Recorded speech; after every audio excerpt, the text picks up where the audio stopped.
Hey, Andy here. Great to have you both Hi, on the Andy. line there. Good to connect. Thank you guys for your time. And I'm curious, the first thing is how or when did you two first meet? Um, I was in a band that originated in my hometown of Leicester in the UK, and it was a young band. I was 17 years old, and we were playing in Manchester, and all of quite a lot of members from some of our favourite bands showed up. So Andy was there, members of New Order, Oasis, Stone Roses, and Primal Scream and stuff. So there was, there was a bit of a, who's who of Manchester kind of audience, and Andy was there, and he was just, really, really good to us and really humble, and it sort of left a really sort of positive impression on me. And, every time I bumped into him over the years, he was always really good to me as a young musician. And then I was running some parties, some club nights in London called Get Loaded, and Andy came over to DJ, and we stayed in touch. And then I was playing Coachella with the Mondays in 2007, and we bumped into each other again, and we sort of talked about, one day making music together, and then forward a few years to a couple of years ago, we launched Blitz Vega. And Blitz Vega has a new album coming out in early 2020. How long had that been in the works, or was it actually years, or is just the conversation was years ago about forming? I would say it's more conversation, but definitely action in the last couple of years. We just started to record. There was no plans or anything. We didn't set out to, make a record or anything. We were just making music and just kind of going back to the basics of being in a band for the first time again and enjoying it and just sort of vibing off each other. And then, we started getting really into it, and we're like, okay, wow, yeah, we like what we're doing, and it seemed like a really natural process for both of us, and that was it. And then stuff started kicking off, and so we recorded maybe 15 to 20 tracks. I think we're up to about 25 to choose a 10-song album from, and then we recorded an EP, live EP at Abbey Road, and we've been shooting a documentary as well, and then played a couple of shows as well. So it's just something that has been really natural without sort of going into some mad master plan or anything like that. It's we've been quite busy we're though, just enjoying doing when you it. think about it. Right. And an interesting thing about this project is when most people hear about it, they're first going to call it a supergroup. I know that term gets thrown very loosely these days, but how do you think of that when people say that this is a supergroup or an all-star band or anything like that, based on your history of both being in very influential bands? It's definitely something you can't scoff at it. It's basically better to be in a supergroup than a group that nobody's heard of. So yeah, you can't really scoff at it, and it's definitely a compliment. I trying to get a big head. KAV definitely doesn't have a big head. That's why we get along in this band. Yeah, we just don't really sort of overthink it. I mean, for me, I don't know. I mean, it's not something that, really think about, to be honest. So, it's not important. Musicians in a rock and roll band, I guess. So when you perform live with Blitz Vega, do you only do Blitz Vega songs, or do you also try and work in stuff from your old catalogs? For me, I suppose, I played with a lot of bands. As far as the Monday stuff goes, I wasn't really an original member, so I wasn't there in the 80s and the 90s and stuff. I joined that band in 2004, so it wasn't really, something that I really needed to think about.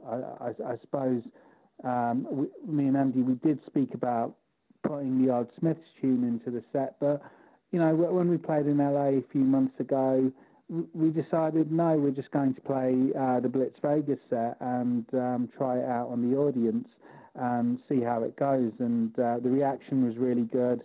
And we didn't really feel the need to do that, we may throw in a few covers. Yeah, I don't know, songs that we're into, but it's not really anything we've really sort of felt that we need to do. But I guess, some people who want to come and see Andy play, and obviously with his history with the Smiths, then may want to see him play those legendary bass lines and stuff that, that mean a lot to a lot of people out there. So I get, maybe we will.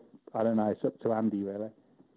I mean, for me, like, the priority is Blitz Vega and have people concentrate on that. Maybe in the future, I'll do, one Smith song, or KAV will do one. I don't know. We've not really talked about it, but definitely our prime focus is just Blitz Vega.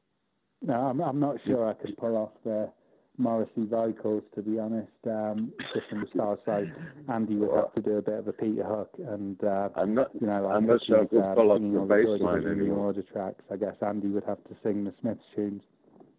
Right. Yeah.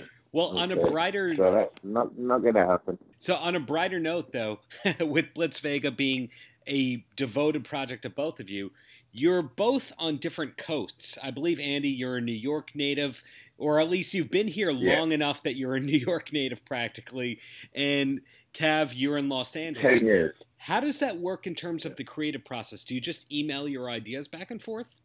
No, not at all. No, quite the opposite. I'll just pay visits to KAV and we'll get some work done.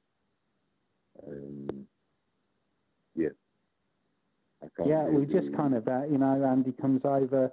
I'm usually in the studio, so he jumps in and we just go from there. It's we like to be pretty spontaneous with, the music, and we don't really spend too much time sort of working on the same track or anything. We just kind of go with it, press record, and just try to capture what comes, naturally, really, and then take it from there. And if it works, it works. If it doesn't, it doesn't. And so far, we've been happy with, the whole creative process. It feels pretty good at the moment. So, I guess that's the way we'll keep on doing it for now. When you'll be playing live in the near future, who else is going to be on your band, or at least on stage with you? We've got a great band. We've got some really good guys. We've got a great drummer called Craig Erickson. We've got a keyboard player, Asa Brown, Greg Gent, a guitar, one of the other guitarists, Tom Artamendi, our other guitar player, Andy on bass, and me on vocals and guitar.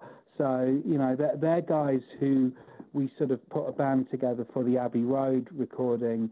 It just really, really worked. And Andy's relationship with Craig on drums was just absolutely amazing. And that kind of built the foundation of the band. And then after that point, it was very difficult to sort of, think that we would, play with any other musicians, because they're so good. And they're all, really cool, good people. And they're all humble, and there's no crazy egos or anything, which makes it, enjoyable to walk into a rehearsal room with everyone. And, I think they have the same passion that we do, which is important.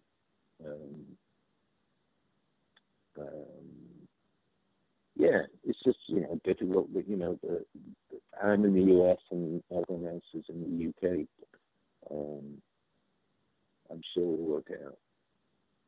Yeah, I mean, we didn't expect to have a band of Brits. Even like the other LA guitarist is actually a British guy, but it just ended up, having a band full of Brits, and it's been a while since I've been in a band full of Brits. I think for me, I think Andy has, but, for all my solo stuff, my my band was all sort of LA-based musicians, so yeah, it's kind of strange going back to the UK with it all, but it just works. It's not something that we sat down and sort of put together a plan or anything. It just happened that way, and it worked. So yeah. And now that we've covered the possibility of touring, and there's the album This Is a Real Deal Project, what else is coming up for both of you guys? Is there much life outside of music as well? Not really for me. I don't think. I don't really. Yeah, not really. I guess, just normal life, I guess. I don't know. I love to cook. That's about it. But no, nothing else. I mean, I think Andy's. Andy's pretty much the same, aren't you, mate? Yeah, pretty much, yeah. I'm trying to just focus on this project. And make the best of it. Sure. So, 2020, any New Year's resolutions for either of you besides getting this album out? I'm just going to be, more healthy, eat healthy. Because I'm no spring chicken anymore. And just, focus on my health and focus on this band. And, that's about it.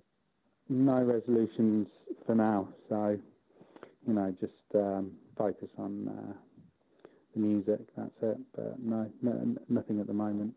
Cool. So, in closing, any last words for the kids? Be good, be kind, and that's it. Anything to add to that one, Andy? Let the kids be all right.